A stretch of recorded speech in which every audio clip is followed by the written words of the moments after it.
দেশের প্রতি রাষ্ট্রবাদী চিন্তা ভাবনা ও দেশাত্মবোধের ভাবনাকে জাগ্রত করাই হচ্ছে হর ঘর তিরঙ্গার অন্যতম লক্ষ্য উদ্দেশ্য।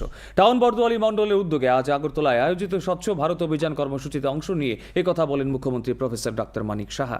মুখ্যমন্ত্রী আরও বলেন, হর ঘর তিরঙ্গার অংশ হিসেবে সাইক্লিং, পদযাত্রা সহ ইত্যাদি কর্মসূচি করা হবে। এই কর্মসূচিতে উপস্থিত ছিলেন মেয়র তথা বিধায়ক দীপক মজুমদার, পুর কর্পোরেটর রত্না দত্ত, মণ্ডল সভাপতি সহ অন্যান্য নেতৃত্ব। সাফাই অভিযানে অংশ নেন মুখ্যমন্ত্রী সহ অন্য বিশিষ্ট ব্যক্তিগণ।